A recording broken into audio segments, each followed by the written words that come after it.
This right here, girl, is an ad. I'm gonna need you to get you some of this Just Move Energy supplement so you can have the energy to get your workouts done like I need to get mine done, girl. It is sometimes a struggle and you need a little extra. Plus the protein shakes. I don't have an appetite a lot of the time. Protein shakes really help me after the workout because I do not want to be on the massage table with my stomach growling because that's where I'm going after this, okay? So I get my protein shake done before, boom, I got both of them. I'm ready, okay? I'm getting old. My knees is a problem. Do you see me warming it up? Do you see me trying to stretch it out? That's 35 pounds. I'm squatting 35 pounds. I'm proud. You can get those gloves and other workout gear from TeamLASHAE.com. The link is down below in the description box, girl. Yes. Girl, I have to give it to myself.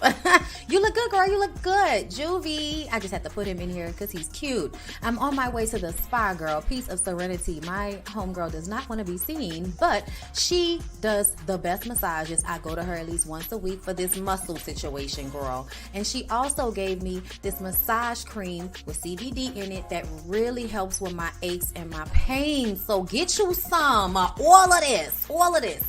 Get you some. 15% off with my Relax Me Bondi code. Okay, girl? Get it. Come on in. Come on in. Come on in. Not come on in. Not come. Sorry, y'all. Y'all know I'm weird. Whatever. Hey, everybody. What's up? It's your girl, BondyBlue. So let's go ahead. Hey, everybody. What's up? It's your girl, BondyBlue. Okay, follow me on Instagram. And let's get into the video. Right? Okay, what's going on? I'm back. Hey now. Okay, listen. F it. I'm not nice. Look, I'm tired of being humble because I know that fuck it. I'm not nice. Okay, I'm sorry. I was just listening for like a second ago. Not nice. I'm the shit. Tired of being humble because I know that I'm that. Bitch, I'm not nice. Hey. I'm not nice. Hey. Okay, I'm done. Had to get that out the way. Hey, everybody, we're back for Black Ass Bravo. I hope you're having a really good afternoon. If you watch Life After Lockup, I did my review for it. If you were looking for it, girl, it is available for you to watch. The ad is funny and calming. Well, great. I always want to do two things. Well, three. Entertain, make you giggle. 4, make you think. But then also at some point, I want to be something that you can put on and fall asleep and just have it keep playing over and over again in the background as you do shit. Okay. Shout out to mailman out there. I hear my dogs barking, so I'm just trying to make sure that my old dog isn't limping across the street or anything. I don't see him. So we're good. All right, we're good. All right, let's go ahead and get into Black Ass Bravo. Happy birthday, RHOA. Happy birthday, Todd. I think it was Tashara in the Discord. Happy birthday, Tashara. Happy birthday, RHOA. Happy birthday to all the birthday people. I hope you have a beautiful born day. Okay, I hope this 365 around the earth is a good one for you. Okay. And listen, if it's not, I hope I am able to make you feel better. Okay. That's what my other channel, Relax with Blue, was supposed to be, but I kind of punked out. But I might try to do it again. But I punked out. I'm not gonna lie. Like, I felt like it wasn't gonna be good enough, so I stopped doing it. People were like, it's like laughing instead of being funny. It's you did the mukbang, but you're not like talking, and it's just kind of like I don't really talk and eat like that. That's weird. But either way, y'all, maybe one day I'll get back to it. Did you accidentally catch a live? Yes, you did. Okay, listen, I watched the replay while bleaching my hair. Now I'm catching this live while eyes and work. Yes, we love it. We love the vibe of it all. Okay, so let's go ahead and get into Real Housewives of Dubai because it was the reunion part 2, and I kind of felt like at some points, even though I was entertained, I was bored with the mundane arguing about nothing. But simultaneously, things were happening that were very problematic to me. We'll go ahead and get into it. So Lisa and Stansberry are arguing. Stansberry says Lisa called Sergio gay. And I feel like, were you trying to dog whistle LGBTQ to go after Lisa? That was very cute. But either way, she's not the first person that said that. She's probably not the only person that said that. And the fact that you were calling that out on stage to me means you were trying to dog whistle gay people to attack Lisa. That was really cute. That was nice. That was a nice try. Lisa denies it. She says that she likes Sergio, but he's the one, as a man, that came after her on Twitter, and her husband, Kevin, would never. Okay, her husband's name is Kevin, right? He would never, okay? Stansberry said he called her a 50-year-old influencer, and Lisa says he did not say that. Ayan says, but you are a 50-year-old influencer. Like, I was just like, right? What are we mad about? Like, listen, if I'm at 50 years old, if all you can call me is an influencer, I'll be saddened by that, because now I'm feeling like, girl, where are these auditions for the Broadway, for the theater? Please, Kandi, I want to be in the next play. Okay, I don't have to sing, but I'll be in the chorus. Okay, listen, I'll be an extra until I can get a speaking role, girl. I used to do theater. Don't tell me that. Okay, now that Kandi is getting into Broadway, girl, that might be my only way to ever get into Broadway. Because, I thought back when I was young, I wanted to, but I was like, girl, you ain't gonna get on Broadway. You're not a strong enough singer, even though all I did was musical theater growing up. That is not the point. Either way, girl, back to this. Nigga went off on a tangent. Either way, if all I am known for is being an influencer at 50 years old, as long as I am living well, bitch, I do not care. If I'm living well, I'll say it again, I do not care. I'll be a 50-year-old influencer. I'll be like, yeah, girl, it's great. It's great. Okay? I'll manifest that it will come. Honestly, I feel like after I did the Women of Candor, that was you need to be back on stage in a live manner. I just hope you can remember your lines. But anyway, I'm sorry. Back to this, okay? Lisa has a book showing that her Marrero designs are licensed. So don't ever in your life get on this stage, Stansberry, and try to make it seem like I stole anything from any of your weird ass friends, okay? And I say weird because all of Stansberry's friends seem like all they want to do is defend her and, bark for her and just let her be queen bee. And I just think it's really weird when grown ass women assume the position of Gretchen Wiener on Mean Girls. Like, chill out, sit back, scoot back, calm down. You're doing too much. And that's how I feel about all the Stansberry friends throughout the season. So when she says now that one of her friends said that Lisa stole a design, I'm just kind of like, tish tosh. I don't believe it. I don't believe it. I don't. I also feel like you will say anything on this stage to make Lisa look bad, and you weren't clocked well enough for that. Because obviously, okay, the vibe was giving, we're on Stansberry's side. That's what the vibe was giving. Brooks, you even said it. So that lets me know that it was everybody, including Andy at one point or another, against Ayan and Lisa. And that annoyed me, because even though Ayan and Lisa had their moments where they were tripping, they were wrong, okay, it was very, very obvious to me on stage that y'all were trying to mess over them in one way or another, excluding them. Honestly, I feel like being jealous because they're the breakout stars of the show. They're the two women that everybody loves. Everybody's talking about them. And I think that a lot of y'all on the show are jealous. Or I think that Nina and Caroline Stansberry are jealous. And I think that Sarah and Brooks are we're just going to go along with the most of the people in the group. That's what it feels like to me. Especially because I feel like Brooks really wants to be up Stansberry's ass. I don't know why. It's weird that she's like that, but something tells me she's probably always been the black girl that likes to liken herself to white people, but then use her blackness, as a way to be a victim. That's what I'm feeling. But yeah, no, it's definitely giving jealousy across the board. Across the board, everybody. It's giving jealousy. Yes, it is. Okay, I don't care what you say.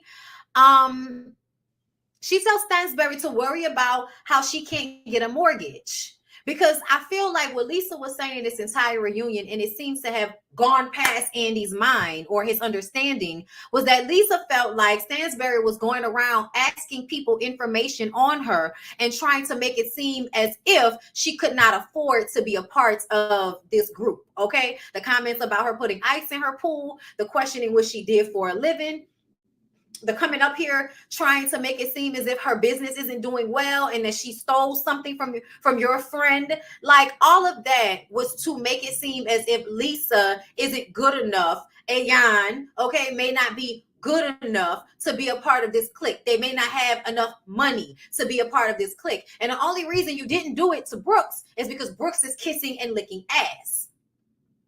To me. But it felt like y'all were trying to prove, Caroline, you were trying to prove, and it's not just because she's black, it's because she's beautiful and you're jealous of how she looks. I don't care what you're talking about. You're jealous of how Lisa looks. You're jealous that she and Ayan will come into the room and overshadow everybody, even when they're not trying to. I know it's so upsetting, but ultimately, like, for me, it feels like Carolyn Stansbury was supposed to be the breakout star of this show, and it did not go down like that. And I also feel like it's hilarious that y'all thought the white woman was going to be the breakout star on Dubai. You don't find that, I don't know, like, just evidence of the racism that's already in you when you make a white woman from England the main character of a Real Housewives show in Dubai? Like, what? Child, please. Okay. Anyway, Andy pissed me off in a moment because Lisa was saying you can't get a mortgage and all of this. Andy says, who cares? Who cares, Andy? Who cares? If I was Lisa, instead of saying what I am saying is, because Lisa went on to say what I'm saying is she needs to be worrying about her own shit and not worrying about mine. But when Andy said, who cares? I would have been like, who cares about any of this shit, Andy? Who cares about any of this shit? Since who cares? Then what we talking for then? Who cares then, Andy? What we talking for? Since the only time you want to ask the question about who cares is when I'm bringing something up. But when they bringing shit up on me, you need evidence and all of that in order to prove that they're lying, right? I got to bring out a fucking book to prove that my designs weren't stolen. But you gonna ask me, who cares when I tell you that Miss Ritsy Tissy over here can't afford to get herself a fucking mortgage? Word?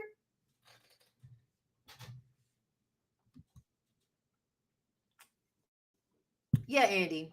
Okay. Y'all need to get new people. Andy does not need to be a host of any of the reunion shows to me. He has proven time and time again that his own shit, it just makes it uncomfortable for the people that watch the show as far as I'm concerned. Everybody may not feel like that. I know there are a whole bunch of clear people that don't feel that way. But for me, it is very uncomfortable to watch Andy be the reunion host over some of these shows. Even when he was on Real Housewives of Atlanta reunion, and we're going to get to it, it felt like he was over it and he didn't want to be there. So why are you the fucking host of the reunion show, Andy? Just so you can keep the continuity of being the only host of Real Housewives, Real Housewives franchise reunion shows? Let somebody else do it if you don't want to do it. But don't show up not knowing what the fuck is going on like you do in Potomac.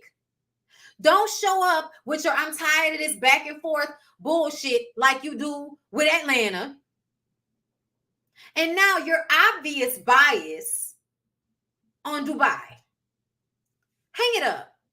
Somebody else. Bravo, find somebody else. Okay? At least for some of the shows, if Andy still want to do all them other shows that I don't watch, I don't give a fuck. But the main three that I just said, which have a nice amount of melanin on them, y'all need to get somebody else that's not going to be, I don't know. I don't even know what to say. Clueless in some respect. Like, it's just, God, I don't know. I don't even know what to call it. What, ignorant? Like, I don't even know what to call it. I don't know what to call it. But yes, they start screaming about who's the richest. And this is when when Lisa puts her foot in her mouth, because I think everybody at this point should understand that Nina is a billionaire in the most, financially astute of all the women. She is the richest, okay? With this smug look on her face. I don't really talk about money like that. Hold up, y'all. Got it. Okay, so you don't talk about money like that, right? Is that what she said? She said, I don't talk about money like that. Ma'am, this is Real Housewives. All of this is about money. All of this is about showing what you got. And in all honesty, that's what I enjoyed about y'all show the most, is the fact that y'all got it to show. Unlike, Atlanta over there, and it ain't no shade, but we all know that some of y'all got it and some of y'all clearly do not, because y'all like to pay y'all bills. Andy says they're all beautiful, they're all pretty, and they're all rich. Then they argue about Nina complaining at Lisa's fashion show. So Lisa went in on her on Twitter. So what they'll keep doing is making it seem like Lisa was just going after people. And so Lisa will then have to explain, no, I felt that you were saying this, this, and this. I felt like you were being shady, so I went at you. The problem is everybody can't handle when the black girls go at everybody. Y'all can throw all y'all little passive aggressive, y'all can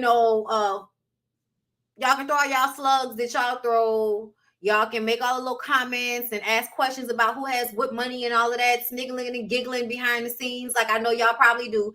Y'all can do all that shit, but as soon as Lisa take her Jamaican American girl shit to Twitter, now everybody wants to be offended. Okay, fine, whatever. Lisa sprays Nina for all of the shit she said about Stansbury, and I think the main thing here is that Nina is fake. I think that's the main thing. Nina pretends to be, I just wanted everybody to get along, when the truth of the matter is, even if you didn't like Stansbury beforehand, you dog walked her and then became her friend.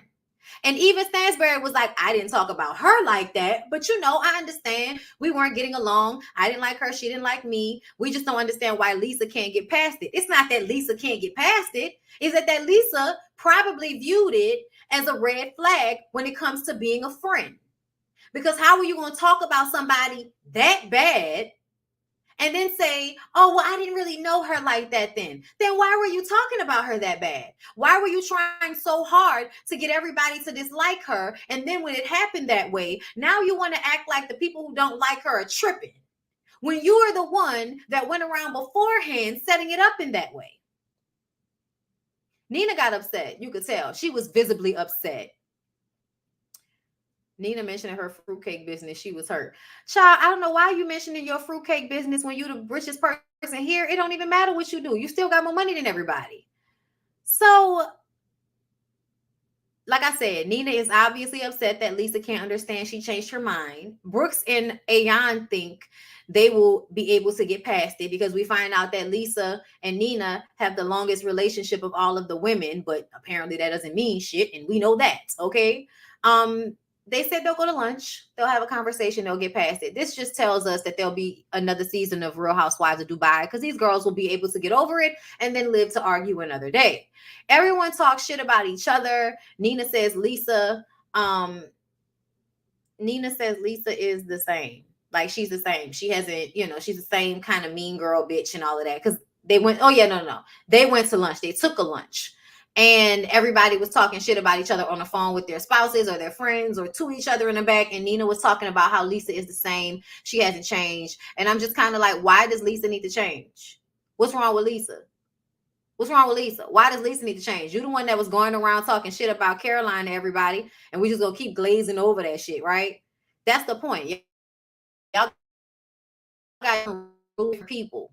And that's what was brought up eventually about how Black women feel in comparison to white women. And when Sergio showed up to save the day because Caroline cried and all of that shit.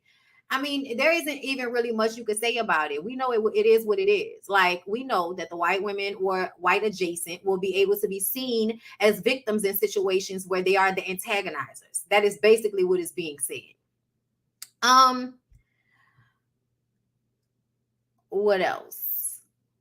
they talk about Ayan and her circumcision, and she gives us more information. She says that she was not mutilated. She enjoys sex at this point in her life, but she did have to fly back to Kenya to have the situation undone because they didn't know what to do with it in Brazil where she was living, because Brazil is not a place like that. Brazil actually has very loose laws as far as a lot of things are concerned.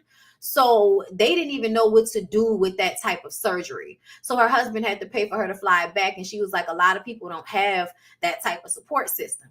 On top of that, Ayan talks about the fact that it was her aunt who actually had her circumcised. And now her aunt is a proponent for stopping the circumcisions of girls and children, because that's what they're doing. And when Ayan was talking about how it happened to her at 5 years old, it was just terrible. It was just so terrible to hear her talk about.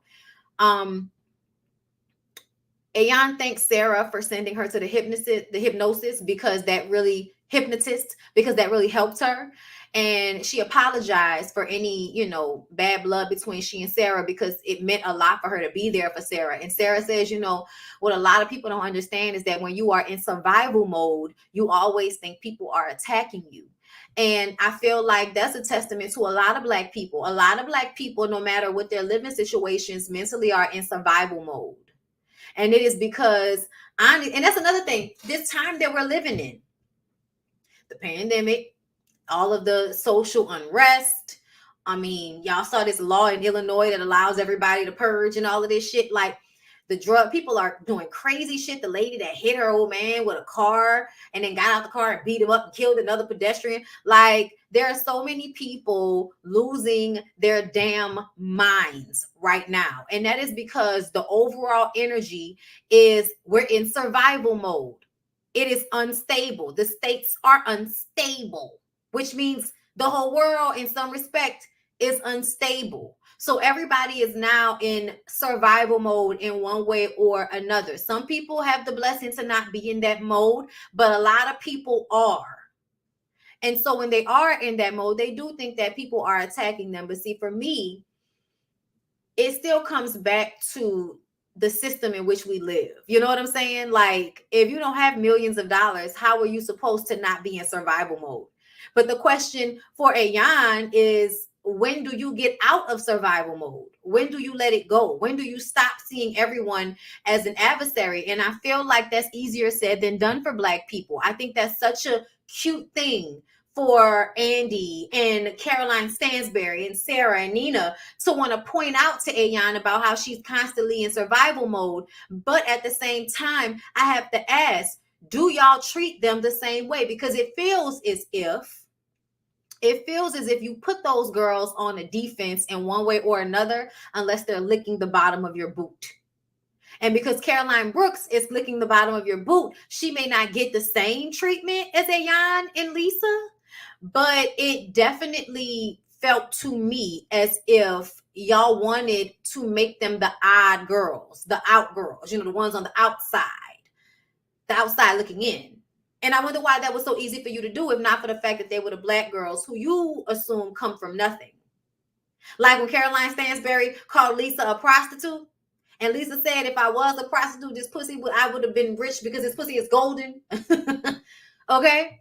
Like, listen to the things that they're saying about them. Like, calling that girl a prostitute, questioning Ayan and whether she has money or not.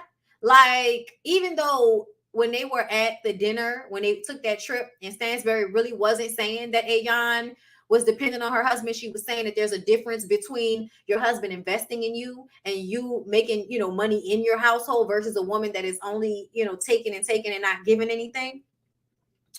I think there's a difference. And I do feel like in that moment, Caroline Stansberry wasn't going at Ayan, but the overall arching theme that Ayan feels is that you are constantly trying to dismantle who I am and what I have to make yourself feel better. And I think Lisa understands that as well. You're jealous of me, so you're going to keep trying to find ways to devalue me on this platform. I'm not supposed to be here. I don't have enough money to be here. I'm putting ice in my pool and all of this shit. You see what I'm saying? Being in survival mode can be mentally draining. Thank you, the question for the super chat. It is mentally draining. But I also feel like when you have people that are making you feel like you're really not a part of this because you don't fit in, because you don't look like us, because you don't have what we have. If you're making them feel like that with those little slick slide remarks, how are they supposed to get out of the survival mode they're already in?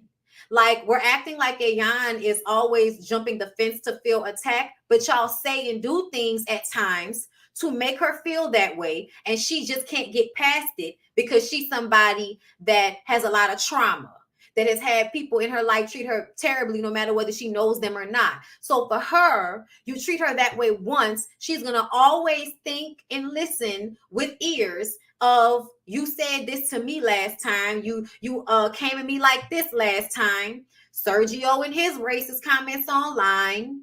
You know what I'm saying? Like Caroline Stansberry saying that, oh, I told him to wipe his Facebook, meaning that these comments can be made. Y'all do this type of shit. Y'all say these types of things, but you need to hurry up and delete it before we get on this platform. So the recognition that you say these types of things, the energy absolutely is a little racial. Y'all are trying to make it not that way, but it's a little racial. Like Ayan and Lisa don't deserve to be there, and we wonder why. Because everybody got money, everybody got businesses, everybody's beautiful. So why is it that Lisa and Ayan are the odd girls out? And I'll say it again, Brooks is Black. The only reason she's not receiving this treatment in the same way is because she's ass kissing. So yeah, it's really cute to bring up being in attack mode and being in survival mode when people are still coming at you about those same things that you're in survival mode about, okay? Which is the racism that everybody experiences. Like, stop reacting to racism, motherfuckers. Whenever the racism stops, Black people can really have a breather, and maybe we can stop perceiving everything, under a certain light. Because to be honest, I feel like a lot of us think about things in that way. We just don't show that we think that way. We know we can't always tell y'all that we think y'all are racist. We can't always tell y'all that every little thing y'all do kind of goes back to that mental level of feeling like you don't have to think about Black people. You don't have to worry about them. You can kind of just go through your life ignoring whatever's going on with them, like separating yourself as if we don't all live in the same space. Yeah.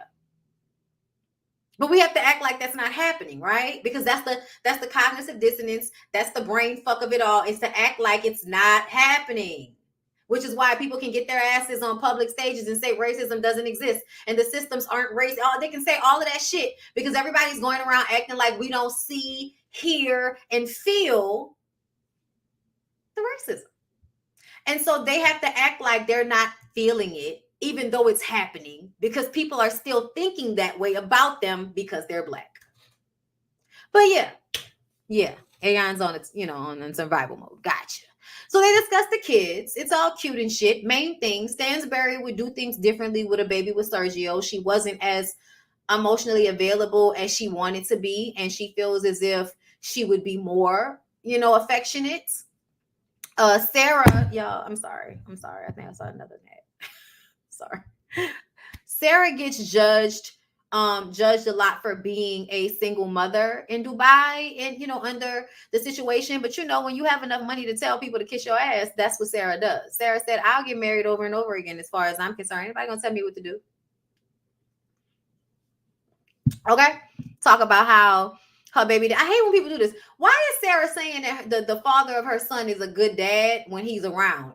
Sarah, if he's not around, he's not a good dad. The fuck are we talking about? Hold up. I think Brooks brought a lot to the show. I wouldn't necessarily say she is a pick-me. I love everyone's take here. Brooks absolutely brought a lot to the show. Nobody's saying she didn't bring a lot to the show. But I absolutely feel like it's giving Caroline Stansberry, Nina, and all of them, pick me. And it may be because she thinks it is beneficial for the show's sake for her to be impartial in one way or another. That way she can drift between both groups. It makes the show seem as if it's not racist, because if we're not treating Brooks this way, then obviously we just don't like Lisa and Ayan because of their personalities, right? Like, she knows that she has a position on this show, and her position is to be a go-between between both groups to connect them. And that's what she did. So I would definitely wouldn't say that she, she didn't bring anything to the show. She did. I would absolutely want the show to come back with everybody here. Like if the show comes back, they want to add somebody, fine. But I don't think they need to get rid of anybody either. I think everybody came and gave what needed to be gave. And the reunion showed us that they can do the housewives thing that everybody likes, which is to argue, throw shade at one another, and then hug, kiss, and make up and start all over again. Like that's what we want the housewives to do. So essentially they did what needed to be done, but I still feel like there's some gaslighting that's going on here during the reunion show. And I probably wouldn't have felt that way if Andy didn't do, have these moments where he says shit that seems so biased. But Andy, like who cares about who's paying for a mortgage or not? It's like, what do you mean? They're housewives. Of course we care if they can't afford some shit, even though they're pretending as if they can. What do you even mean? That was so shady and bullshit to me. I was just like, really, Andy, who cares? I wouldn't have said nothing else because I would have been like, Andy said, who cares? So what are we arguing about? Andy said, who cares? So who cares? I would sit the rest of the reunion and give the most dry responses ever. That's what I would have done. Like, I'm going to just keep it a buck. It would have been Whitney Houston memes all day. I'm just saying. So, what was Stansberry's issue with Ayan? Because as we remember, when the season started, Stansberry had her, get together and didn't invite Ayan, and we didn't know why. Ayan says nothing. She has nothing. She has nothing on me. She has no issue with me. I haven't done anything to her. She was pissed off that she wasn't invited to the hen party. Stansberry didn't like her for no reason. Someone said Lisa overreacted to Stansberry saying that she should suck Sergio's peen and talking about it seemed like a joke. Don't you think you were overreacting? That question. See what I mean, y'all? Who the fuck would ask somebody, do you think you overreacted because you got upset when somebody said, why don't you suck my husband's dick? Girl, what? Excuse me? Just the fact that they chose that question. Who chose that question? Because that right there was some bullshit to me. Stansberry talking about, oh, my issue was with Sergio. Yes, because he was talking to them. Who's them? Exactly, Lisa. Exactly, Lisa. Child. Stansberry says she regrets saying it, but her anger was towards Sergio. They discussed Ayan looking better than Caroline at her desert engagement party. And she was like, listen, I was going to look better than her no matter what. So I don't know what y'all want from me. And I feel like they glazed over the way Stansberry treated Ayan at the desert party. Everybody acting like she shouldn't have worn a train. And I'm like, don't ask them to wear white. Ayan is always going to be over the top. If you think that Ayan is going to be over the top, then I guess you should stretch your imagination and be even more over the top, Stansberry, if you really want to compete. But what we're not going to do is ask Ayan to diminish herself or dim her light because it's too bright for you. Fuck out of here. Fuck out of here. You told everybody to wear white, and then you got mad because she came with a cape and a bodysuit and a blonde wig, as if the lady had not worn all types of terrible, cheap-looking wigs the whole season. She'd been wearing blonde wigs all over the place. Why did you think that made her look like you? I love the fact that she said, because I look like this. The fuck? I'm a brown-skinned black woman. Blonde hair or not, you were never going to be confused for me. And that's just what it is, Stansberry, baby. It's not our fault that you are basic. It's nobody else's fault but your own. Blame your team, okay?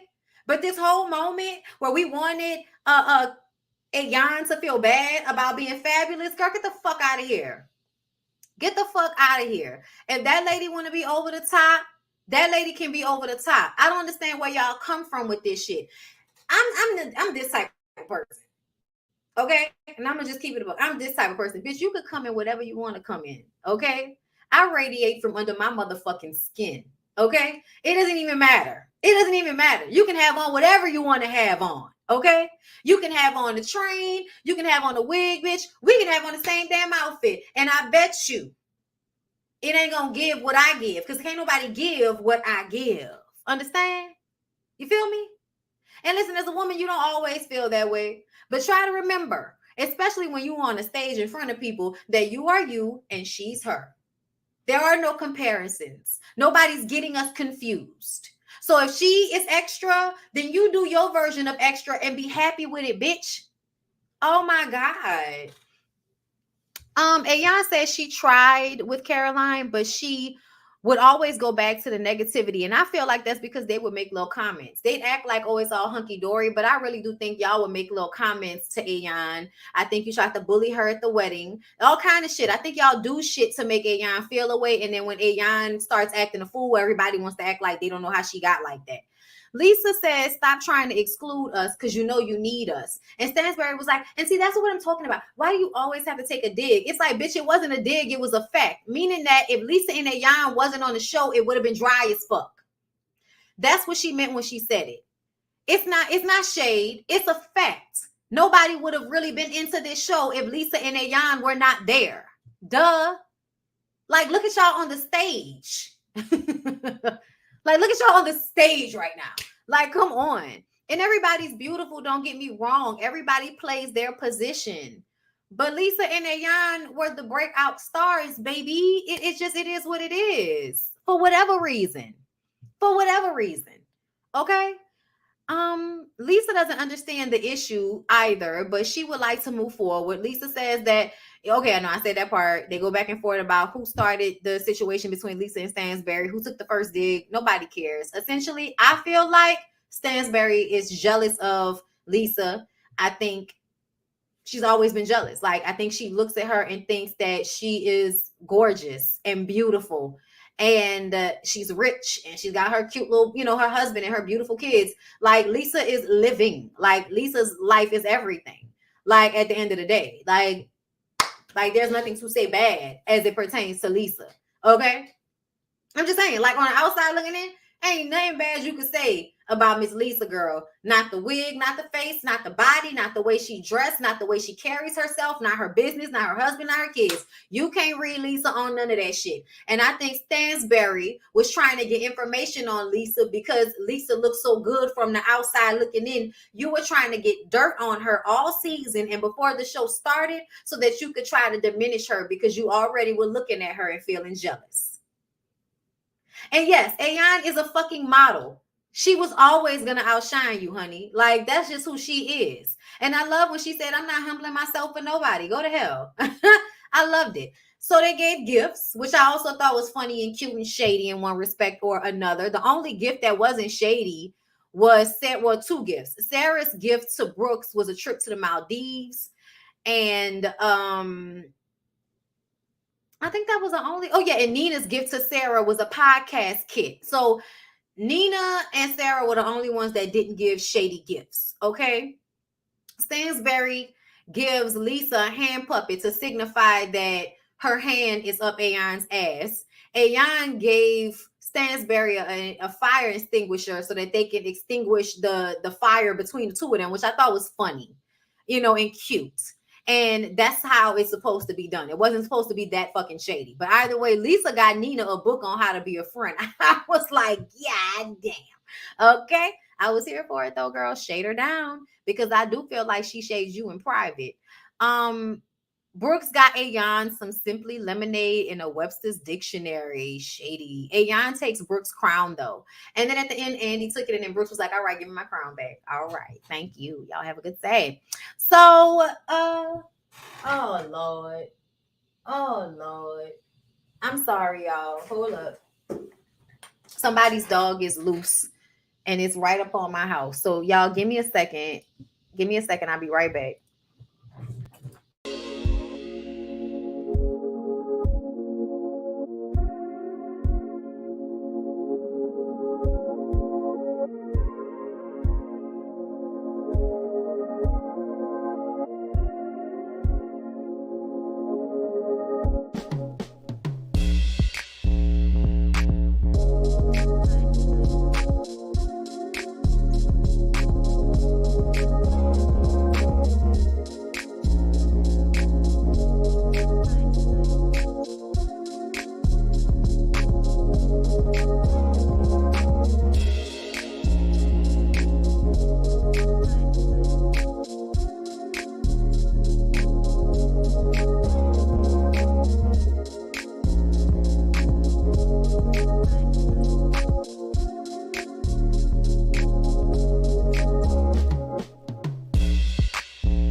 Okay.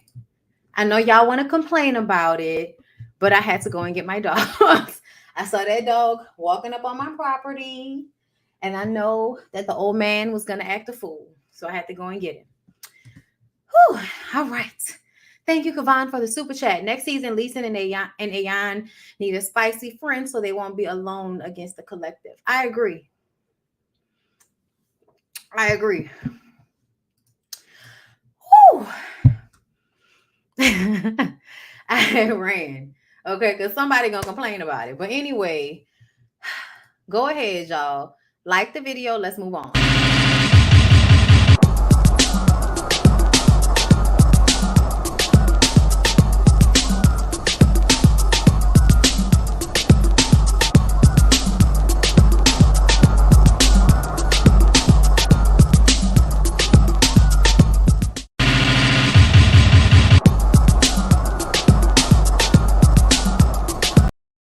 All right. Hope you guys took that moment to like the video. They keep telling me I need to raise my Facebook profile. Right now, I'm live on Facebook as well, all the bonbons. Can y'all follow that page for me? I'm trying to get my Facebook people up. Because, like, I probably could have way more friends than I have on Facebook. But I don't like Facebook. But I need to build my fan page up over there. They also give really good notifications for the videos. So I would really, really appreciate if everybody would sign up or whatever you do for Facebook. The link is down below in the description box for it. So y'all make sure y'all follow all the bonbons on Facebook so I can build up my people over there on Facebook. Do that. Yeah, all the bonbons. Do that for me. I'm about to hire somebody to streamline, fix everything for me. Okay, y'all just waiting on an email, girl. But shout out to the subby that sent the assistant, the virtual assistant to me. Thank you for that. Do we need, see, that's what I'm saying. No, just go to all the bonbons and follow the fan page instead of my BondyBlue Facebook page, because I have to actually like go through and approve all of those requests. And I'm just kind of like, no need to make a friend request. She has a group page. Yes, all the bonbons. Okay, do that for me. All right, let's get into Married to Medicine. So Cecil has Toya, Eugene, Quad, Audra, and Dr. Mike over to the house. We're not trying to have a redo of the fight between Contessa and Heavenly, so they are not invited. Toya mentions how Audra showed up in jeans and a t-shirt. Actually, Audra had a cute little long sleeve turtleneck with the chest kind of cut out. It was cute. And oh, thank you, everybody. I appreciate y'all. I thought she was cute for dinner at a friend's house after work. Like, I don't know why Toya has to like comment about such things, but Toya is going to go through the entire episode making little comments about everybody's clothing as if she's always been that girl. Like the country shit that she puts on. The dress she had on for the Christmas party. I was like, are you really talking about Anila sitting there in that country ass dress? Okay. Toya mentions how Audra, okay, I said that. Cecile, about to say Cecile. Cecil talks about this book that he and Simone are going to write, and Audra asks if it can help the younger generation. Audra says that she was born in 1990, and this is the first time we're realizing how much younger Audra is than everybody else on the cast. So Dr. Mike asks if they feel they romanticize the past when it comes to their relationships. Eugene says it depends because Toya apparently likes to bring up old shit. And Toya says it's harder to walk away when you're married because you live together. So sometimes you bring up bad old shit. Sometimes you bring up good old shit. It just depends on the day. And Toya feels like I can't just leave the nigga when I want to. I can't. And I'm like, yeah, this is true. Toya says he works on her nerves. And there have been so many times when she's been trying to run away from him in that house and she can't get away from him. Simone, you know what I'm saying. Simone says yes. I remember one night I went and got into a guest bed thinking he was going to leave me alone. The nigga followed me. I said, get away from me, Cecil. Okay. Toya says friendships are the same. It's all about respect. Audra is like, girl, how are you going to talk about respect when you're always coming at people and making slick ass little comments? Okay. Like, how are you going to do that? how can she, Audra, be real with Toya when Toya called her a bad attorney? I said, Audra, are we still talking about this, honey? Even though I understand how you feel, I feel like you're trying to make a moment out of Toya. And I just want you to stop. Like, y'all already had a conversation about the bad attorney comment, Audra. So why are we going back there again? Okay. Either way, then the comments that she made about Audra and what she had on in Vegas. Audra says, you said something when I walked in here today. Like, why are you always coming for me? And Toya says, well, we were in Vegas. We were all, in our Sunday's best. And you came out there in champion, athleisure gear. And Audra was like, I can wear whatever I want to wear. Labels aren't as important to me as they are to you. So I can wear whatever I want to wear. You know what I'm saying? And Toya was like, she doesn't care about labels. Her Chanel earrings are just cute as fuck. And that's the only girl. Look, you like labels. Like Quad says, tacky Toya loves to wrap her self-esteem in labels. And she is tacky and misled. Okay. Audra says she lives on a budget. Okay. As a lot of young, smart professionals should do. They're yelling. So we changed the conversation. And Quad asked the men, how do they deal with being with women who are alpha females? Honestly,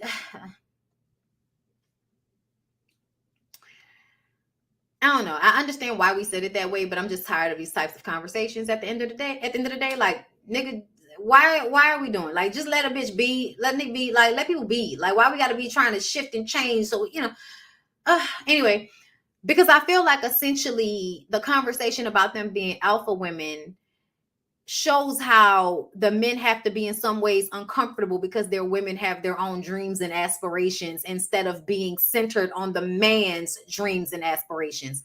But either way, Eugene says he's not in charge of Toya and Toya is not in charge of him.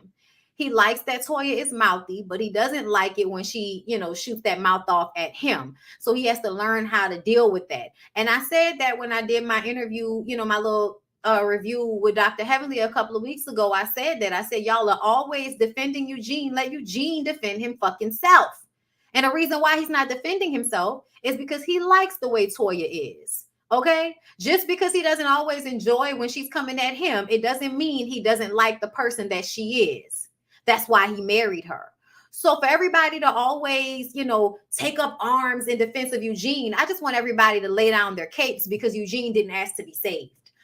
Dr. David asked if he should go tit for tat in arguments, and Quad says, no, you do not want to do that in your marriage. Listen, I have been there. I have done that. You do not want to go down that road. I'm like, thank you. We agree. Okay. Hey, Windsor. Okay. Censoring my aspirations around a ninja. Listen, we know it happens. All right.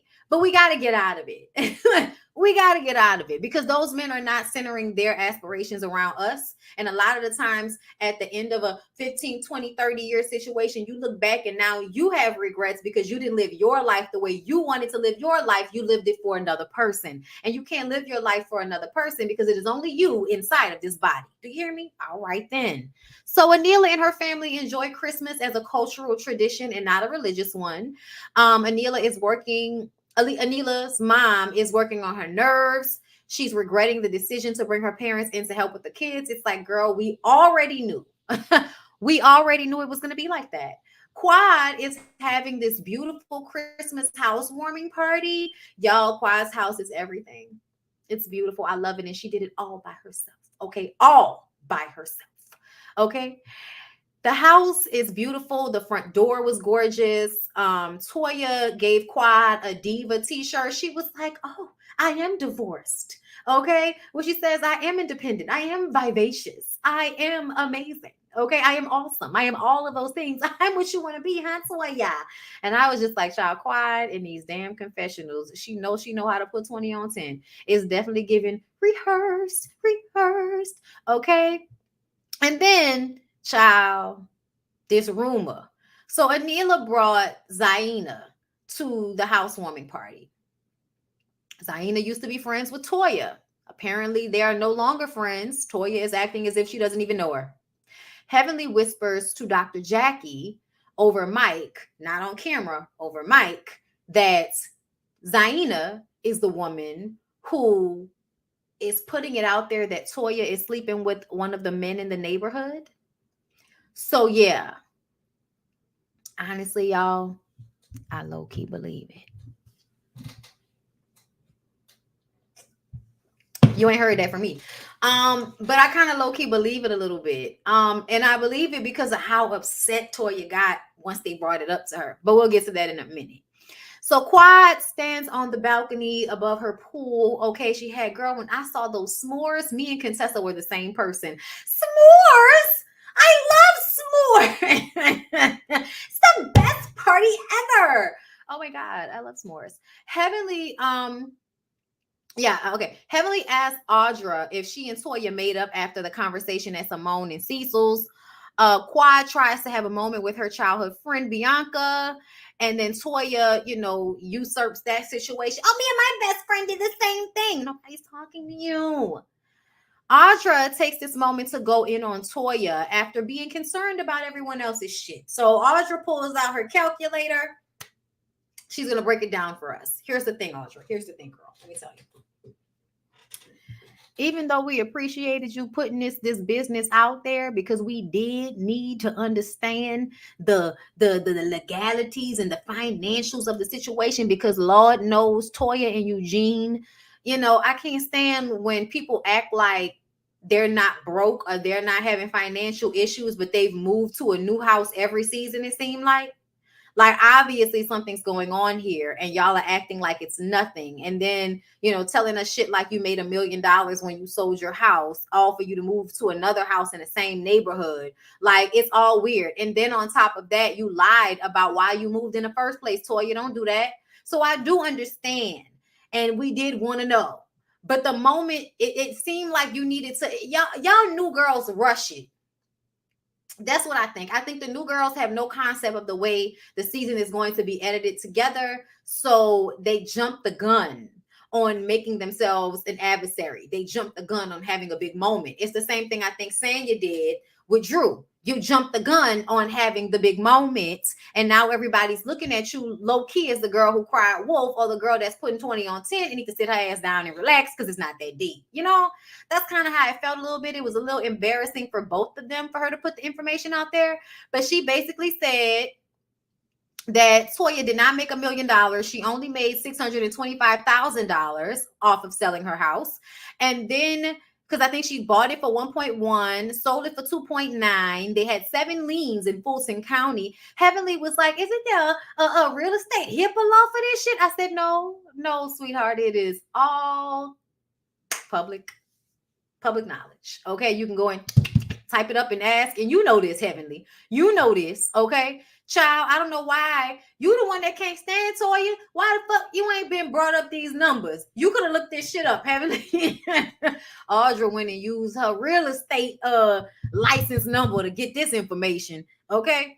Toya says, we're too pretty for this. I said, girl, no, we're not. We're not too pretty to find out while you out here faking the funk about the financials. No, we're not. What's going on? What's happening? Why is this happening? Then Toya, Anila, and Raina start going back and forth. I wasn't talking to you. I was talking to you. Girl, I don't give a shit about none of that. Heavenly whispers into Toya's ear and tells her, they over there trying to put it out there that you fucked some dude in the neighborhood. Who said I fucked somebody in the neighborhood? Bitch, I throw my shoe at your motherfucking head. Who said I fucked somebody in the neighborhood? Bitch, which one of y'all said it? Was it you? Was it you? Who said? Girl, I think she got way too upset to say it wasn't true. It felt like it happened to me. It felt like it could have been true to me. Okay. But either way, next week, Audra looks like she's going to get smushed. Audra got smushed. Audra looked like she was trying to punch at Toya, but those punches were not landing. Those punches were hitting nothing but air. And that's unfortunate, but that's what it was. They were hitting nothing but air.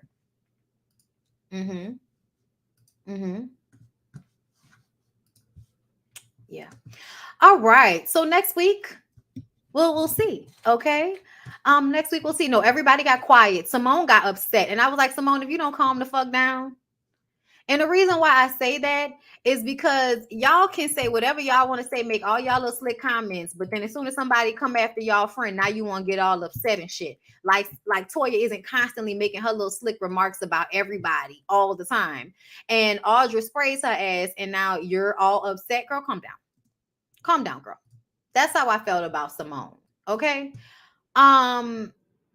I'm about to load this picture so we can look at the reunion looks for Real Housewives of Atlanta before we get into the whole situation. Hold up. Cause yeah, I need us to be able to talk about the looks. Talk about the looks. Let's talk about the looks. Make sure y'all like the video for me, please. I greatly appreciate you guys liking my video. Thank you. I don't have anything to say about Married to Medicine beyond that. So just give me a second and we're gonna pop it off with Real Housewives of Atlanta season 14 reunion part 1. Girl, like the video for me, please.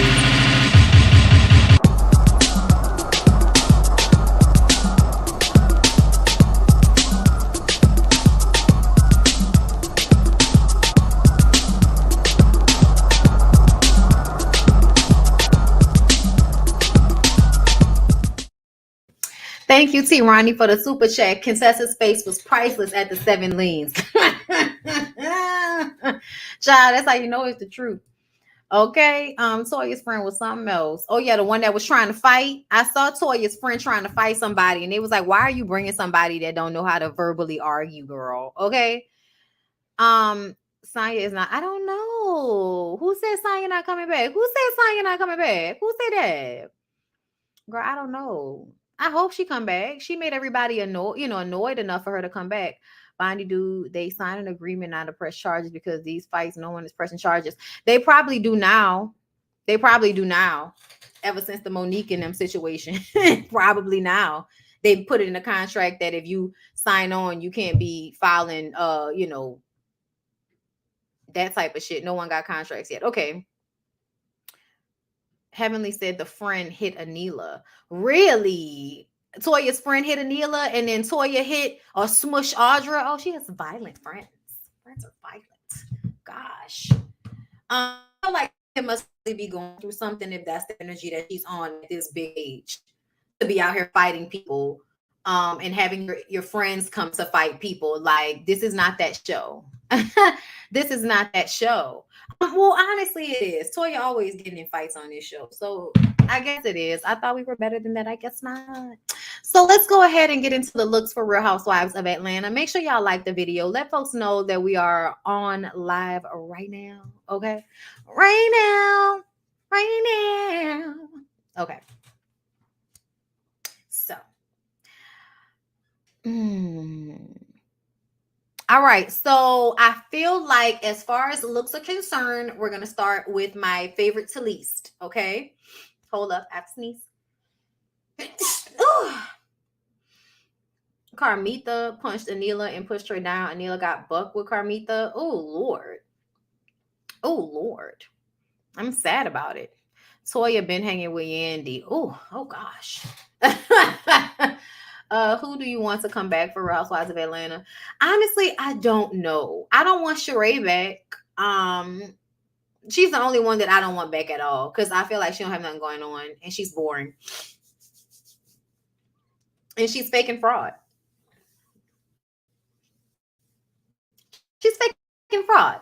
That's what I've been telling y'all for the longest, that I think that Sheree's a scammer.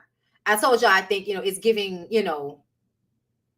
I introduce, eligible bachelors to beautiful young women in Atlanta.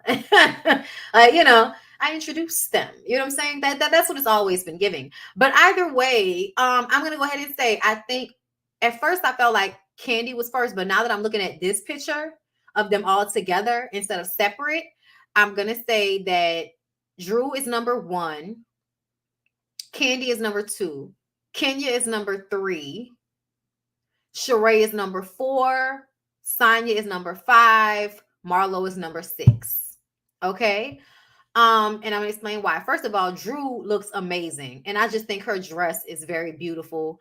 I think Kandi's dress is very beautiful. Kandi looks amazing. I just feel like I wish she would have done something different with her hair. Even though when I saw the hair up close, I was like, that's really cute. But it was something that made me feel like I wish she would have done it all up, like, all pulled away for this type of like, extraness in the dress. I feel like I wanted all of the hair to be up. I don't know why, but that's what it was feeling like for me. Either way, Kandi is my second favorite look. Kenya is my third. Kenya was given in every like way. It's just that her dress to me wasn't as over the top as Drew and Kandi, but I loved her dress. I thought it was so cute. It was giving Romeo and Michelle's high school reunion on the slick, but in a good way. But her hair, makeup, like Kenya's giving. Sonia, I don't like the way this dress cuts your body into portions because you are so thin. I just didn't like it. I don't know. It's something about the neck and then the boob here and the cutting. Like, your body is beautiful, but this dress just cuts you up into too many different pieces. And then you have no neck. And then the short kind of flat bob. No, like, honestly, Sonia, you should have had big curly hair to me. And I feel like whatever your dress was, it should not have covered your neck in this way. Like, that just, no. And then we got Marlo. Marlo, the hair is basic. The makeup is beautiful. The dress is ugly. And that's where I'm at with it. Okay, so with that being said, let's go ahead and get into it. So Marlo and Sheree are so happy to be seated next to Andy. This is the first time Sheree has ever been seated next to Andy in all of her years of being an OG housewife. Hilarious. Who is the biggest bone carrier this season? Well, they all tallied it up as if everyone has been a bone carrier. I have told y'all throughout this season, everybody does this. It's not a big deal anymore. It used to be where it was only like one or two people that were being this messy, going back and forth amongst the group. But we've seen how everybody is giving information. Everybody's spraying information to everybody. So at the end of the day, being a bone carrier, like us even talking about that, I guess it was just some little cute fun shade shit, but it was stupid.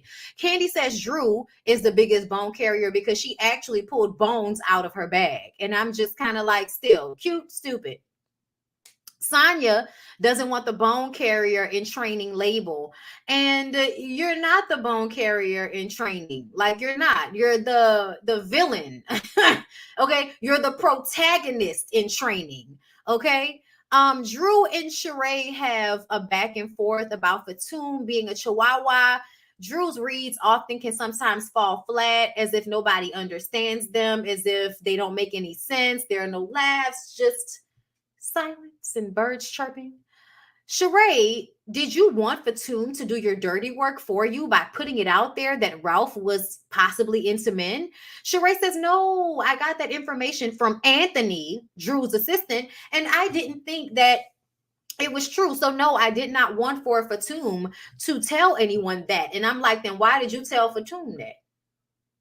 Sheree, please stop. You absolutely wanted to do what you did this season, which is get away from being a bone carrier and be more of a main cast member, which is what you did. With She by Sheree, Tyrone, and everybody throwing you a fucking party every 5 minutes this season. It definitely was giving, it's all about Sheree, and we don't know why. It's giving, we got scammed, we got took, okay, when it comes to Sheree. But yeah, I think Sheree absolutely had Fatum doing her dirty work for her because she didn't want to be a bone carrier. But I think she absolutely wanted Fatum to do what Fatum did. Kenya never borrowed Lisa Ray's car. Marlo often just pulls bullshit out of thin air. And that's what she did to Kenya about her borrowing like Lisa Ray's car. It's like, why does that matter? You want to talk about who cares, Andy? That was a who cares moment. We saw the white refrigerator when Kenya moved down to Atlanta from LA. She was obviously on hard times. And Marlo, as someone who loves to throw their terrible childhood in everybody's faces, I don't understand why you're always trying to throw someone not having as much money. Like you want to throw in Kenya's face, she had to use somebody else's car. It's like, well, you had to suck some other, woman's husband's dick. Like, what? So, and okay, girl, whatever. I just feel like you can't shade somebody with shit that's probably your own shit. Like, you shading Kenya for not always having money? Okay, girl. Okay, girl. Even though we can tell you haven't always had money? Okay, girl. All right. Drew doesn't think Sonia has a mind of her own. Drew, even though I somewhat want to agree with you there, you don't have a mind of your own either when it comes to your husband. So, shh. All right. We get into She by Sheree actually happening. Everyone wanted Sheree to win. 14 years. She by Sheree finally happened. And now you guys can go online and purchase overpriced athleisure wear, some of which with your ass out, from She by Sheree. $142 t-shirts that haven't been ironed. Girl, I guess. Y'all go ahead and support She by Sheree. I'm okay. I know there are people who are going to support her, and I don't knock it, but I'm just not doing it because it's exorbitant. It's exorbitant. Okay. Sheree says that Kandi needed to use her as clickbait for her Speak On It show. And as someone who has been watching Speak On It often, Sheree, you're only really talked about when something happens with you on the show. Outside of that, nobody's really talking about you. And if you think we weren't going to make shady comments about Tyrone's in prison ex-con ass, you're sadly mistaken. I'm just saying, I don't think Kandi has to use Sheree for clickbait, but that's exactly what it would be, because there would be nothing behind the click, because you're boring and nothing is actually happening over there. We don't even believe your story with Tyrone. Okay? Not really. Not that we just don't believe anything that comes out of Sheree's mouth. Like, I just don't. I'm sorry. I don't care. Andy says that, hey, Sheree, you did speak very unkindly about Kandi in your interviews in a sarcastic manner, as if we wouldn't catch the shade of you saying that Kandi had only been in New York for Broadway, like Escape wasn't an international group for decades. Yeah, I can't get that song out of my head. Did anybody see ya coming to my house last night when I put your message in my beeper? Does she want to do everything I like? All right. Like being the same one with you and your girlfriend. The fact that she don't know, it really turns me on. Never guess in a million years that we've got this thing going on. I'm not going to do it because vocally I'm not there today, girl. It's not. Okay. You're my little secret. I'm not there yet today, y'all. That's how we should keep it. It's just, you got to warm up. I didn't warm up. But you know what I'm saying? It's been stuck in my head ever since I found a bounce version on TikTok. Listen. Anyway, Kandi is international. Like, let's not do that. Like, I hate when y'all want to argue about shit that we know are facts. Like, let's not do that. That's so weird to like gaslight people in a way that you take something that you know is a fact and then flip it and make it a lie. I hate that y'all do that nowadays. It's so weird that y'all do that nowadays. Like, we know Kandi is international. We know it. When someone has toured internationally, they are internationally known. Arguing about facts? Oh my God. I hate it here. Sheree says that Kandi commented on Tyrone first. Bitch, who cares about Kandi commenting on Tyrone? What are you ashamed? Did you feel bad that we were noticing how much of an ain't shit nigga you was fucking with up until the moment that you found out he was an ain't shit nigga, and now you want somebody to feel bad because they said he ain't shit? Girl, go to bed. Sheree didn't support Drop It with Drew because she doesn't represent fitness or working out. Sheree, you should be supporting anybody on that show and anything they're doing, just as Kandi does, because nobody should be supporting you in your scam-like business. Okay? I said what I said. Scam-like. Okay? Looking like a scam. Overcharging. Are these people gonna get their product? I don't know. Okay, but what I do know is you had to take your website down a couple of times. Took you 14 years to get these products, and then you lied and said that you was having all of this shit designed and created, and we was able to pick some shit up from the Amazon and the She Inside catalog. So at the end of the day, once again, can't trust nothing that Sheree says. Okay, shut up.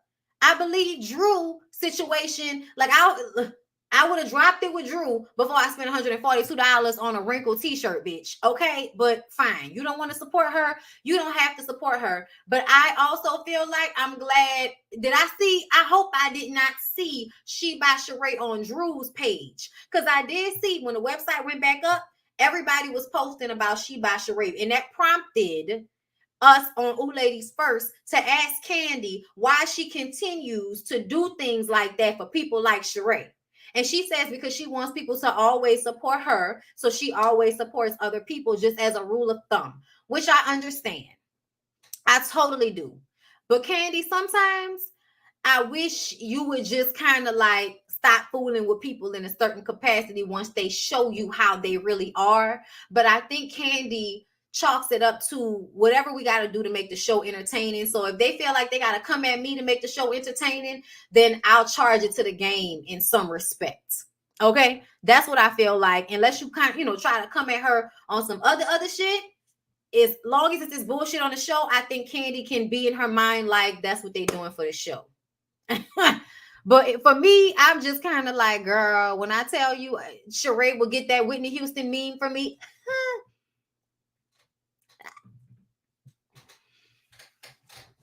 I don't like her. Can't trust her. Can't trust her, don't like her. But anyway, they've been friends for years, girl. We're gonna leave it alone. Sheree says it took her so long to create She by Sheree because greatness takes a long time. And she had other things, other priorities. She wants to make sure her kids and her family was good. And it's like, girl, you're just like Martell with this party line shit. Y'all have lines in y'all head that answer certain questions, and that's what y'all put out there. Oh, for my family or for the kids. Girl, you mean to tell me in all of this 15 years with your kids being fully grown, you did not have time to put out She by Sheree in a real way so where we have all this going back and forth? Girl, shut up. Girl, shut up. I don't even believe nothing you talking about. And then when it comes to Sheree paying her bills, Sheree has not been paying her bills for seasons. As long as Sheree has been a housewife, she has been known not to pay a bill. And now we understand that the reason why she doesn't pay her bills is because she feels like she can tell you that she doesn't like your work so that she doesn't have to pay you. So what that tells me, Sheree, is you're an old robbing Peter to pay Paul, keeping up with the Joneses ass bitch, okay? Which means you don't have the money for the lifestyle you perpetrate. So you find ways to scam your way into projecting that lifestyle. And I think it's the same thing that Marlo did. Y'all fake the funk, y'all scam and y'all project until y'all get it. And then when y'all get it, then y'all can act like y'all were never scamming from the very beginning, okay? But to me, like, it's giving birds of a feather flock together. Sheree and Marlo. Anyway, Kenya has to explain to her that she's not absolved from paying people just because you don't like something. You pay them and you just don't work with them again. I said the fact that Kenya has to explain this to Sheree says so much. And I feel like Sheree knows this, but a part of the scammer thing is to play a game. And what did Dr. Francis say? At some point when you're playing the game, you have to pretend like you don't know you're playing the game. But she knows what she does. So Kenya even has to explain that Kenya knows she knows. Anyway, they asked Kandi about her throwing people under the bus on Speak On It with offering off-camera information. And Kandi says, if you come at me, I'm going to come at you. Marlo says, Todd called me about a show. I said, so we really going to have this revisionist history. So now Marlo is gaslighting Kandi, talking about Kandi didn't help her get a show. Todd called her about getting a show. When you know good and goddamn well, based not only on what you said on Speak On It, Candi's posted it. Shout out to DJ Richie Sky for pulling it in his interview with Kandi. I didn't even need to see any of these interviews. I've heard Marlo say it, and everybody knows what it is. The only reason Todd calls you about a show is because Kandi wanted to help your ass.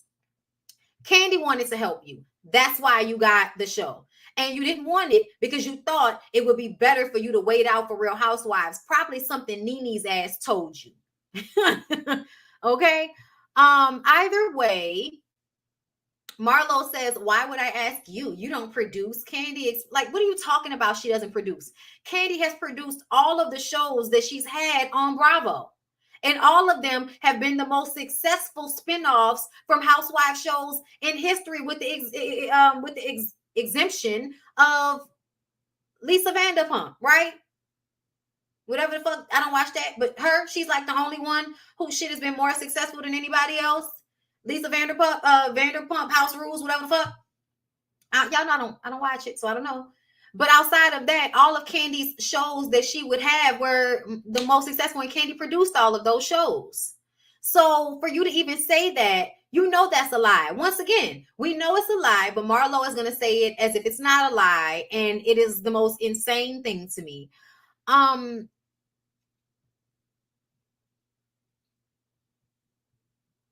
Marlo says the contract makes sense to her, so let it go because you bring it up. What? Okay, yeah. Marlo said that the contract didn't make sense. Child, okay. Funky Dineva already told us that you and Rico Chappelle fucked up that TV deal for y'all, okay? And somebody said the reason why you didn't want it is because you wanted to be the center of attention and nobody was going to give you a show by yourself. Kandi says, no, I am not bothered, but you got on this platform and told people I never tried to help you. And I can't stand when somebody has to defend themselves as if they're the one that's attacking somebody when you're the one, Marlo, that said Kandi never helped you get a show. You literally just said that. So why are you now telling Kandi she needs to get over it? Bitch, I'm over it. My problem is you lying now in this moment. Are you retarded or something? Like, what are we doing? Like, I don't know. I don't know. Like, oh my God, I'm sorry. Andy says, Kandi absolutely pitches your shows, Marlo, all the time. And Marlo was like, I don't know. Like, right, because you can't say anything. So now you're just going to be loud for the sake of argument. Kandi is pissed. Y'all know when Kandi gets like this, that Kandi gets really upset. Okay, and she was upset. Get on this platform and say that I don't help people. Okay, which we know is not true. Because Kandi did something that I have never seen any reality star of her caliber do, which was set aside time to do a press tour with YouTubers the way she does with talk shows and radio shows. She gave us the same respect that she gives major platforms, because essentially YouTubers push content. We do. YouTubers push people to shows. We push conversation. We have value in this marketplace. But often when we are Black, we're not valued. And what did Kandi decide to do? Kandi decided to do a press tour with YouTubers. And from that, everybody has been eating in one way or another. I will always go up for Kandi. And I was saying this when the season started. Just so we're clear, I've been saying this for years, okay? Because you know there's always gonna be somebody, girl, the only reason you like Kandi is because Kandi did the OFLP. Y'all know how y'all like to do, okay? But at the end of the day, shout out to Kandi. How the fuck you gonna sit up there and say that lady don't help nobody when it seems that that's her lot in life is to gain so she can then help, okay? Oh Lord, okay, it makes me emotional. It does, because you don't often find people that think like that. And so to do her like that, I get upset about it, because you don't find many genuine people in the entertainment industry. And I do believe that Kandi is genuine and the people around her are. And that's why she's so successful, is because she's able to stay well insulated, be smart about her shit, and stick and move. Okay? Don't be mistaken, Kandi would have got a check too if Marlo had gotten a show. Her and Tyler are the ones who pitched it. She's not that naive now. I mean, is anybody saying that Kandi shouldn't have gotten a check for pitching the show? Who's saying that? The argument is that Kandi didn't do anything for Marlo. That's the argument. Not that she shouldn't have gotten paid for it. I don't know where that came from. But people trying to act like anytime Kandi does something for somebody is because it can benefit her. First of all, most people think that way, so cut it the fuck out. Second of all, getting Marlo a show, Kandi don't need that. Kandi didn't need to get a check off of helping Marlo get a show, especially when she got all her own shows happening. Like, motherfucker, I got my own shows that I'm pitching at the same time as I'm pitching hers, and my show actually get greenlit on Bravo. So what are we talking about? What are we talking about? Kandi is already getting the check. Okay.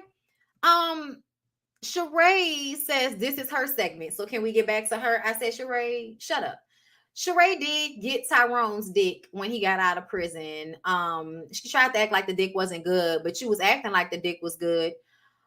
She also said that Tyrone was getting all of these outside deals and shit. And one of those deals Sheree had to sign off on as a housewife, and she refused to sign off on it, which is why he played her by not showing up for taping. And I'm like, what was the deal? That also makes me question Sheree, because y'all know I don't trust nothing she says, but it just makes me question, what was the deal that you wouldn't sign off on for him? So they asked her about Martell. I love the way Sheree tried to act like she doesn't know what Martell did to Melody. And then Kenya was like, bitch, we're not going to do that. He cheated on his wife multiple times, and then the last one got pregnant. That's what he did. I said, Kenya, you better let her know. Kenya, you better let her know. We all know, we've all seen a good mashup or two of Love and Marriage Huntsville. Now, let's not do that.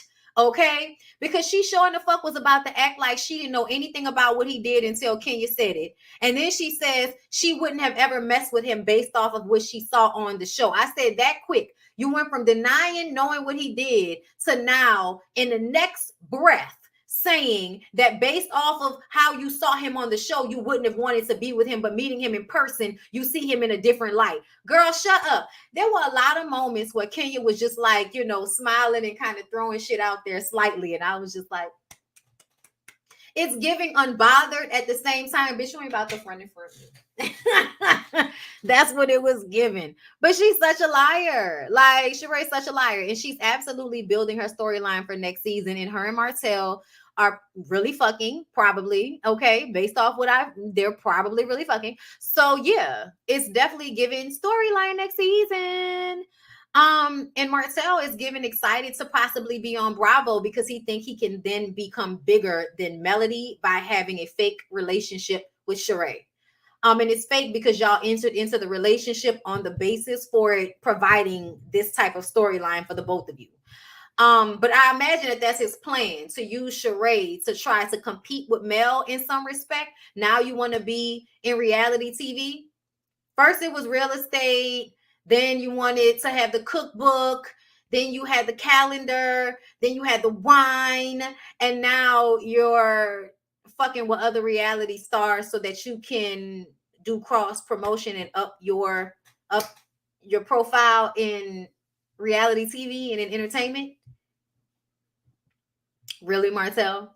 When are you going to stop copying everybody and figure out what the fuck you want to do with your life? Because it's giving whatever Mel is doing, whatever the Scotts are doing, I'm going to give it a try. I'm going to give it a whirl. Andy asked, okay, wait, no, I said all of that.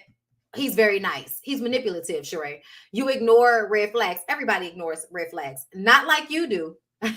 Not like you do.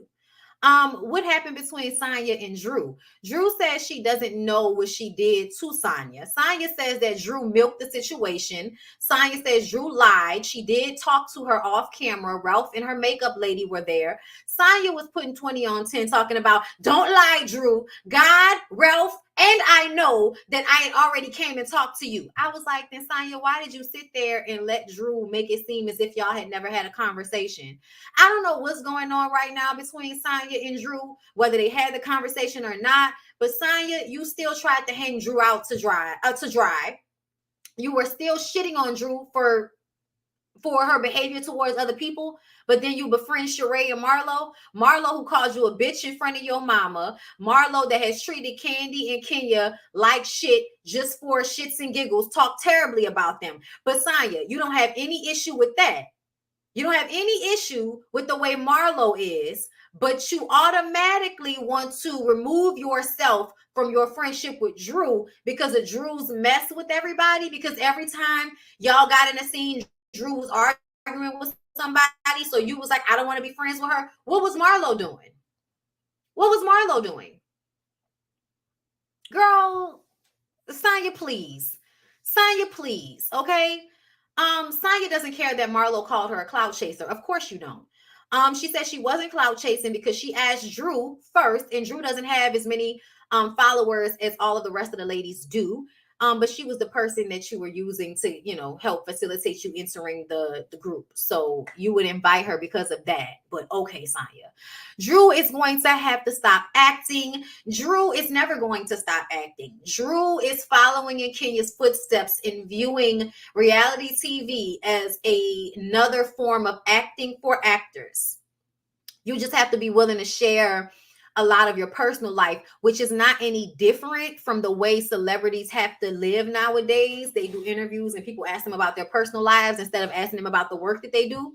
So essentially, they have to have somewhat of a personal front going on in the first place to be in Hollywood.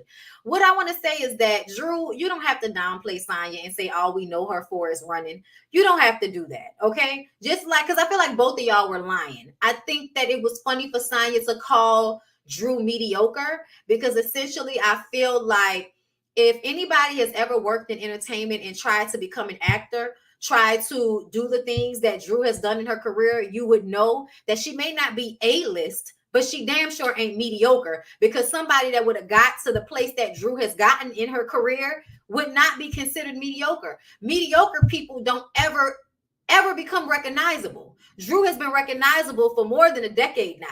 Y'all can say what y'all want to, but Drew SEDURE has been recognizable for more than a decade, okay? So we're not going to act like she's mediocre just because she's not, Viola Davis, okay? And yes, Kenya has been acting. Kenya has just decided this season she's not acting anymore. But Kenya has been acting. So for me, I feel like Drew is just doing the same thing. And Sonya, you're acting as well. Just like you acted like you were friends with Drew until you got on the show, peeped the dynamic, and decided to align yourself with Kenya and Kandi because they were the two bigger people on the show. Figured out it wasn't going to be as easy to infiltrate their circle because they are, bullshit readers at this point. And so you then liken yourself to Sheree and Marlo because they are both coming back this season, hoping to make a splash so they can return for the second season, which is the same vibe you were on. It only made sense for you to form a pack with Marlo and Sheree. Only made sense. Moving on from there, Marlo. Child, Kandi is doing an interview. She's filming her interview with Sonya today, and she asked, her group text if they had any questions for Sonya. And I actually thought about it, and I was like, I don't have any questions for Sonya because I don't think Sonya is going to tell the truth.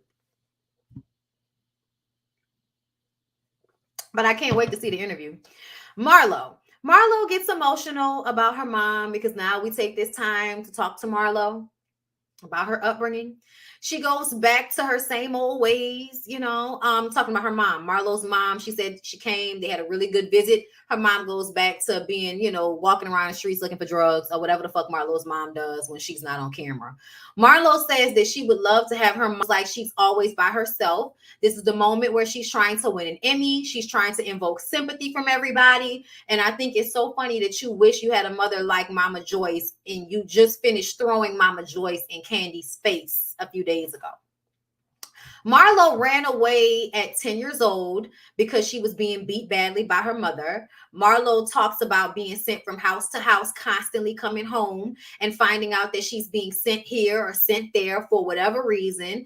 And honestly, it was hard to not feel bad for her when she was explaining how she would go from one house to another. She would think she found a home, and then she come home from school and somebody was telling her that she had to go, she had to leave. I also feel like Marlo is leaving out whatever she must have done in order to get kicked out of those houses, because something makes me feel like you were not some perfect little princess when you came to them people's houses. You was getting kicked out like you was fighting and doing shit to get kicked out. I'm not saying it had to happen at every turn, but I'm just saying that I think Marlo is trying to make herself seem like a victim. And I think a part of making yourself seem like a victim is to not be honest about the moments where you were being an angry teenager acting out in the foster parent or whatever, and a foster parent said, I can't deal with her anymore. And so now you're going to make it seem like people was just throwing you away when really you probably were a little difficult to deal with. Not saying that it makes it right, but you're definitely, putting 20 on 10 so everybody can feel worse for you. Okay. Marlo says that she's iconic. I'm an iconic ex-con. And I was just like, and then she followed that up with bringing up all of the accomplishments of the other women and saying that she's sitting on the same stage with them. So she must be as accomplished as they are. Child, not Sheree. Kenya's face during most of this was me. And this is what, we asked Kandi about this, and she said she felt like it was bullshit. And I'm glad that she went ahead and said it, because that's how we felt. We felt that it was bullshit. We also found out that Kandi's godbrother was dating Marlo, and Marlo said she's always grateful to him because he was there for her. Marlo talks about feeling unworthy. They asked Kenya if she thinks Marlo was the housewife that she thought she would be. And Kenya says no. She thought that Marlo would spend more time letting people know who she truly is. But instead, she decided to make adversaries of she and Kandi. And I love the way they brought up how Marlo was spending so much time with Kenya at the beginning of the season. And, what did Andy say? Oh, she was being a real friend to you there. And Kenya was like, I wouldn't say that. I would say that she was my friend, and then she used everything that she learned about me against me later. I'll say that. I said, Kenya, bravo. Kenya said, yeah, and then she used all of it against me. Fuck out of here. Okay, I was here for Kenya. I was. Her and Kandi kind of sit there and let Marlo go through her sad story, make herself look a fucking fool, the birds chirping in the background, and then Kenya came right up behind it with, yeah, girl, whatever. And then you used it against me. Marlo admits that she has issues with men. And she starts crying about people judging her and how, I grew up under the bridge and they call me whores and prostitutes, but they can't bring one guy that I fucked and da-da-da. And Kenya was about to interrupt her so that she can then, lay her out further. But that's when the episode went ahead and ended. And I was just like, I cannot wait for them to come back and we can see what read it's going to give. I prefer this Kenya as well. I have really enjoyed Kenya this season. I've loved it, honestly. And I really do feel like it's because I'm seeing a genuine version of her. And I also like to see women when they are finding they're happy. And I feel like Kenya is in this moment where she's finding her happy. Okay. Now, with that being said, let's talk about Kenya and Kandi and Carlos. All right, hold up. Let me see so I can pull it up. I feel like I saved it.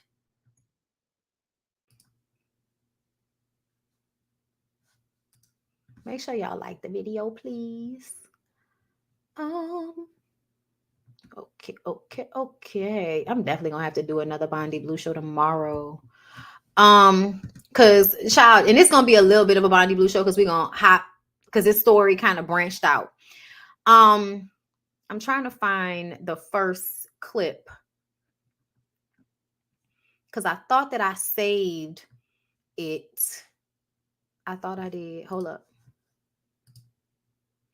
Okay, no, that's not it. Let's see. What about this one? Okay, here it is.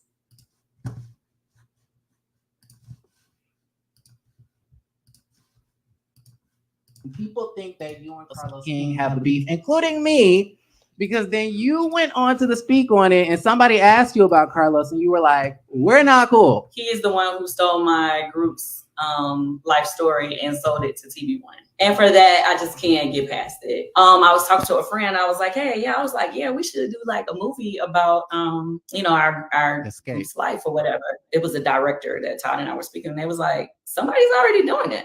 And I was like, what you mean somebody's doing that? And so in my mind, I'm thinking it was one of my group members or something. And they was like, yeah, it's a network that's already like, because I took a meeting about directing it. And I was like, what? Oh, and sidebar, his other producing partner, one of the producers that worked for him, had called my mom, was like, oh yeah, we want to do a interview you because we're trying to do a documentary about girl groups or something. So we want to ask you questions about, Escape. My mom was going to do it or whatever, but come to find out, he was the person who... People think that you and Carlos King have a beef, including me.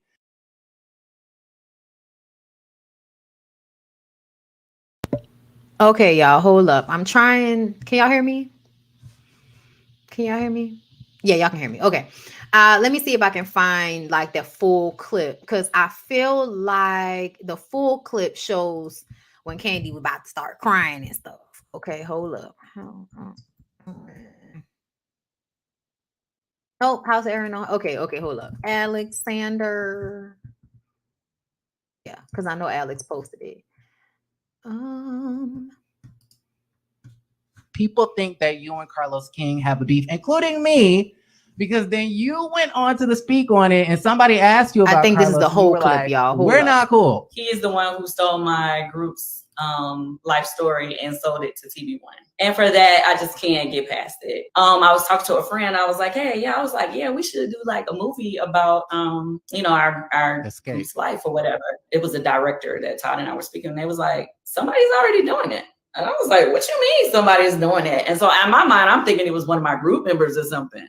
And they was like, yeah, it's a network that's already like, because I took a meeting about directing it. And I was like, what? Oh, and sidebar, his other producing partner, one of the producers that worked for him, had called my mom, was like, oh yeah, we want to do a interview you because we're trying to do a documentary about girl groups or something. So we want to ask you questions about, Escape. My mom was going to do it or whatever, but come to find out, he was the person who had did the deal with TV1 to sell our life story. And it was going to try to ask my mother questions about us unknowingly to get more information, I guess, for the show.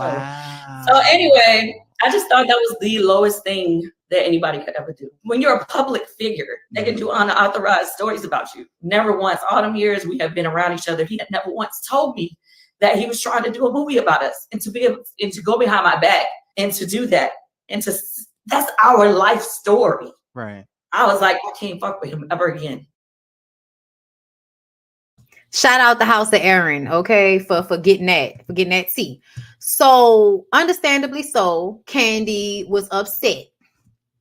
Okay, as she should be. That's up, especially when somebody is around you. They spend a lot of time with you to the point where they can call on your mom in order to help, fuck you out of your life story.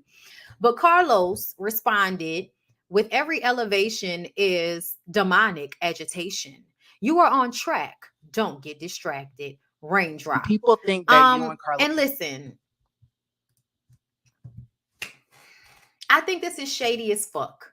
This is shady, but this is no different to me than I feel like the way we have known Carlos to be. Carlos is an incredible executive producer, but you can't trust him in that way. You just can't. And that's unfortunate. I've already noticed how I feel he is misogynistic in the way he handles things as an executive producer, especially after everything that happened on Love and Marriage Huntsville with the way he did Melody at that last reunion show, all of this, coddling and upholding Martell, all of that shit that was going on. Like a lot of it has always kind of felt like, what the fuck is this?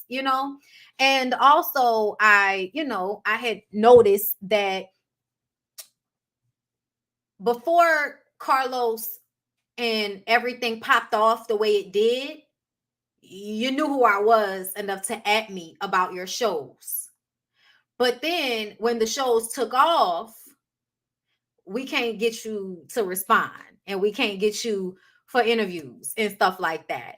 And I could be wrong. I'm open to it, Carlos. If you never saw us hit you up, then fine.